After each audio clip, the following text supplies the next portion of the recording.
السلام عليكم طفيلات، شحالكم ياك لاباس؟ ياك بخير؟ نتمنى من الله دائما تكونوا باحسن الاحوال. يا مرحبا بكم وسهلا. اليوم طفيلات جبت لكم ماسك طبيعي 100%. ياسر من الطفيلات كيشكو من تصبغات وكيشكو من الكلف والتجاعيد والنمش، ودائما الوجه البشره ديالهم ناشفه. اليوم انا جبت لكم الحل، جبت لكم واحد الماسك مجرب، ماسك طبيعي ما شاء الله. هذا الماسك كيفتح البشرة وكيعطيها لمعة وكيصفيها وكيعالجها من الحبوب وآثار الحبوب، وكيقضي على التصبغات الداكنة والكلف والتجاعيد والنمش، كيوحد لون البشرة ما شاء الله، وينظف البشرة من كل المشاكل اللي ذكرتها لكم، وكيساعد في إزالة كل الشوائب البشرة. ننصحكم يعني بهذا الماسك، هذا ماسك خطير وفعال يا البنات، كيقضي على جميع المشاكل اللي كتعرض لها البشره ديالكم من الكلف ومن التصبغات الداكنه ومن الحبوب ومن اثر الحبوب وحتى التجاعيد، خصوصا الخطوط الرقيقه اللي كتكون في الوجه ديالكم، الخطوط الرقيقه المحفره اللي كتكون في البشره ديالكم. كيوحد كيصفي البشره ما شاء الله، كيخليها صافيه ما شاء الله.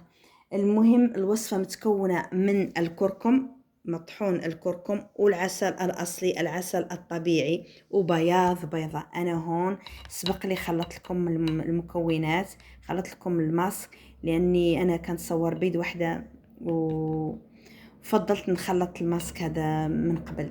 المهم عندي هون بياض بيضة، ضفت عليه ربع معلقة من الكركم، وضفت عليه ربع معلقة من العسل الطبيعي. خلطهم مزيان مزيان مزيان حتى داب لينا العسل، ونساجموا لنا يعني تخلطوا لنا مزيان هذوك المكونات ديال الماسك. ساهلين، فقط 3 كركم مطحون، ربع معلقة من الكركم وربع معلقة من العسل مع بياض بيضة، ومن الأحسن إلا كانت بلدية. انا ما لقيتش بلديه واستعملت هذا النوع من البيض. المهم كتخلطوهم مزيان. قبل ما توزعوا على البشره ديالكم ضروري تكون البشره ديالكم نقيه نظيفه، درتوا لها يعني قماج، يعني تنظفت البشره ديالكم. هذيك الساعه يمكن لكم توزعوا الماسك وتخلوه 15 دقيقه من بعد تغسلوا البشره ديالكم.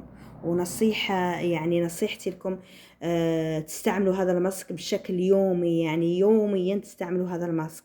صدقوني الطفيلات غادي تلاحظوا واحد النتيجة أكثر من رائعة، بياض، صفاء، لون متوحد، بشرة مشدودة خالية من التجاعيد ما شاء الله، خالية من التصبغات الداكنة، خالية من الكلف، خالية من النشف، من النمش عفوا. نتمنى منكم حبيباتي تجربوا هذا الماسك وتكثروا من اللايكات وتكتبوا لي تعليق زوين وتشتركوا في القناة. وني بكم، مرحبتي بكم وسهلا.